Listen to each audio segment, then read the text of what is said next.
Welcome to unsolved mysteries.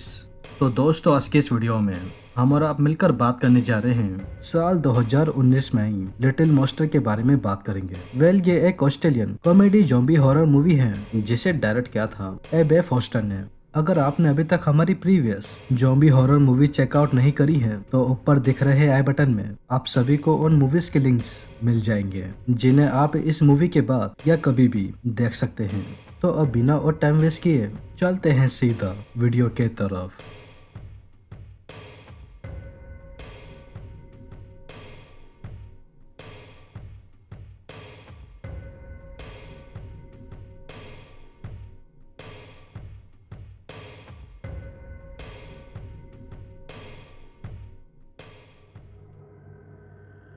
So all right, movie की starting Australia के शहर Sydney में रहने वाले हम सभी एक अनसेटलिंग कपल को देख पाते हैं जिसमें बॉयफ्रेंड का नाम डेव और उसकी गर्लफ्रेंड का नाम सारा होता है, जो कि ये दोनों ही एक दूसरे को काफी लंबे समय से यानी कि लगभग पिछले 4-5 साल से डेटिंग कर रहे होते हैं और आने वाले next week I mean Valentine day को अपने इस रिलेशनशिप को आगे ले जाकर एक दूसरे के साथ शादी भी करने वाले थे और सिडनी में ही शादी के बाद अपना खुद का घर भी खरीदने वाले थे जिधर ये कपल एक साथ वेल सेटलिंग लाइफ जी सकता था। तो अब इतना कुछ अच्छा होने के बाद दिक्कत कहाँ पर आती है? तो दिक्कत अब आती है इन दोनों के प्रोफेशन में। जैसा कि आप सभी को मूवी की स्टार्टिंग से पता ही है कि मैंने इस कपल को अनसेटलिंग कहा था, तो उसका पीछे का रीजन कुछ ऐसा था। डेव जो कि प्रोफेशन से एक किसी गॉड स्लैश हैमर बैंड के अंदर पिछले 8 साल से म्यूजिशियन था, जो कि वो उससे बैंड से इतने पैसे नहीं कमा पाता था कि वो सारा की हर एक इच्छा को उसके मन मुताबिक पूरा कर सके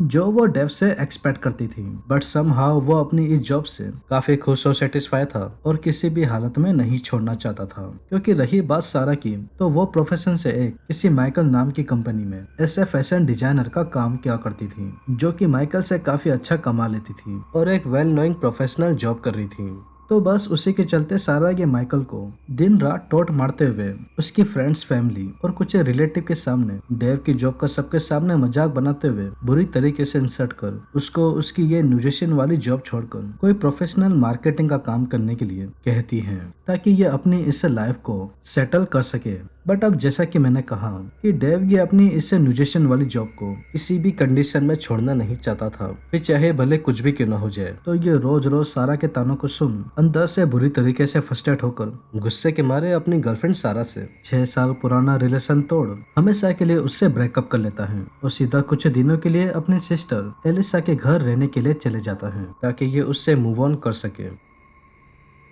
सो मीनवाइल एलिसा के घर आने के कुछ ही दिन के अंदर ही एलिसा वो अपने बिजी शेड्यूल के चलते डेव को नेक्स्ट डे फ्लिक्स, जो कि एलिसा के बेटे का नाम था, उसके स्कूल जाकर एक फार्म ट्रिप को अटेंड करने के लिए कहती है, जो कि नेक्स्ट डे होने वाली थी। क्योंकि एलिसन के पास इतना टाइम नहीं था कि वो अपनी जॉब से समय निकाल कर फ्लिक्स के स्कूल जा इस ट्रिप को अटेंड कर सके। तो खैर अब सामने ही बैठा डेव या अपनी सिस्टर एलिसन की इन बातों को सुन इसको मना न करते हुए तुरंत ही उसके बेटे फ्लिक्स के स्कूल जा इस फार्म ट्रिप को अटेंड करने के लिए हाँ कह देता है। तो बस सब सीन सीधा यहाँ से चेंज होकर नेक्स्ट मॉर्निंग फ्लिक्स के स्कूल की तरफ फोकस करता है, जहाँ पर डेव ये अपने नेफ्यू के साथ बस इस फार्म ट्रिप को एंजॉय ही कर रहा होता है। तो तभी ही इस फार्म से तकरीबन 500 मीटर दूर सीन अचानक से शिफ्ट होकर यूएस आर्मी के टेस्टिंग फैसिलिटी के ऊपर फोकस करता है, जहाँ पर कुछ साइंटिस्ट मिलकर एक लैब के अंदर किसी वैक्सीन का फॉर्मेशन ही कर रहे होते हैं। तो तभी ही वही वैक्सीन कुछ गलत केमिकल्स की वजह से रिएक्शन में आकर एकदम से ही लैब के अंदर ही फट जाती है, जिसके चलते इसे यूएस टेस्टिंग फैकल्टी में काम करने वाले लगभग आधा से ज्यादा स्टाफ, जिसमें कुछ soldier, doctors, senior medical units के मेंबर्स एंड कुछ प्रोफेसर्स गलती से अनजाने में केमिकल्स की गैस की वजह से ब्रेक डाउन के चलते भयानक से दिखने वाले ज़ॉम्बी में चेंज होना शुरू हो गए थे, जो कि वो सभी ज़ॉम्बीज इस यूएस फैकल्टी से निकल ठीक अपने सामने 500 मीटर दूर लेजेंड वैली नाम के फार्म की तरफ चले जाते हैं, जो कि ये वही फार्म होता है जहाँ पर अभी उस समय डेव और वो सभी ही स्कूल के किडन गार्डन के बच्चे ट्रिप के लिए आए हुए होते हैं। तो बस सब सीन यहाँ से घूमकर उन्हीं फार्म के बच्चों की तरफ फोकस करता है, जिधर डेव गैंग के स्कूल के टीचर कैरोलाइन के साथ मिलकर ट्रैक्टर के अंदर बैठकर बस इस फार्म का टूर ही ले रहे होते हैं। तो तभी ही इसे ही बीच कैरोलाइन की नजर इस फार्म के अंदर मौजूद एक मरी हुई भेड़ के ऊपर चली जाती है। तो जिसे देख कैरोलाइन के इमीडिएटली खड़े होकर ट्रैक्टर से निकलकर इससे बारे में पता करने के लिए बस उस मरी हुई भेड़ के पास ही जारी होती है। तो तभी ही इसको अपने ठीक सामने एक कृपया सा खून से लपा हुआ आदमी दिखाई देने को मिलता है। वो इस भेड़ को जिंदा ही फाड़ कर कच्चा ही खा रहा होता है, जो कि ये कोई नॉर्मल सा दिखने वाला आदमी ना होकर उसे ही यूएस टेस्टिंग फैकल्टी से भागा हुआ बड़ा ही खतरनाक सा दिखने वाला ज़ॉम्बी होता है, जिसके बारे में मैंने आप सभी को कुछ ही देर पहले बताया था। जो कि वो ज़ॉम्बीज फाइनली इस फार्म के अंदर आ जाते हैं। तो अब इस अनएक्सपेक्टेड सीन को देख कैरोलाइन वो इसे क्रीपी से ज़ॉम्बी को देख डर के मारे बस इधर से भागने की कोशिश करती। तो तभी ही उससे पहले वो ज़ॉम्बी एकदम से पीछे मुड़ कैरोलाइन के ऊपर अटैक करने ही जाता। तो इसी ही दौरान कैरोलाइन के अपने ठीक नीचे पड़ी एक बड़े से घास कटर को देख तुरंत उसको उठाकर सीधा इस ज़ॉम्बी के पेट के अंदर घुसा कर मार डालती है और बस इस फार्म से उन छोटे से बच्चों को लेकर जैसे तैसे बाहर निकलने की कोशिश करती। तो तभी ही कुछ ही दूर ड्राइव करती ही डेव और कैरोलाइन को देखने को मिलता है कि अचानक से ये पूरा का पूरा फार्म लगभग उन्हीं ज़ॉम्बी जैसे दिखने वाले लोगों से एकदम से भर चुका था, जिसमें कुछ टीचर्स और स्कूल के बच्चे भी शामिल थे, जो कि अपने आप में ही एक दिल दहला देने वाली बात थी, क्योंकि उन ज़ॉम्बीज ने इन बच्चों को काट कर ठीक अपने जैसा इन्फेक्टेड कर दिया था, जो कि अब वो बच्चे धीरे धीरे इन्हीं की तरह ज़ॉम्बीज में चेंज होते जा रहे थे। तो अब इस अनरियलिस्टिक सीन को देख डेव और कैरोलाइन ये दोनों मिलकर बाकी बच्चे कुछ बच्चों को सेफली पास की एक फार्म की बिल्डिंग के अंदर उन ज़ॉम्बीज से बचाकर अंदर लेकर चले जाते हैं, जहाँ पर इस बिल्डिंग के अंदर आते ही हम सभी को इनके स्कूल के प्रिंसिपल टोनी भी दिखाई देने को मिलते हैं, जो कि ये भी उन ज़ॉम्बी से डरकर इस बिल्डिंग के अंदर छुपे हुए थे। तो अब कई घंटों तक इस बिल्डिंग के अंदर रुकने के बाद कैरोलाइन, डेव और टोनी को ये अच्छे से पता था कि वो ज्यादा देर तक इन बच्चों को बाहर की तरफ खड़े उन ज़ॉम्बी से बचाकर बिल्डिंग के अंदर नहीं रख सकते थे, क्योंकि अब धीरे धीरे इन सभी ही बच्चों की काफी देर से बिना कुछ खाए भूख के मारे तबीयत खराब होना शुरू हो गई थी, बिकॉज इस बिल्डिंग के अंदर ऐसा कुछ था नहीं जो वो इन बच्चों को खिला सके। तो बस अब इसी ही चीज को देखते हुए प्रिंसिपल टोनी और डेव ये दोनों मिलकर तुरंत ही इस बिल्डिंग के ऊपर जा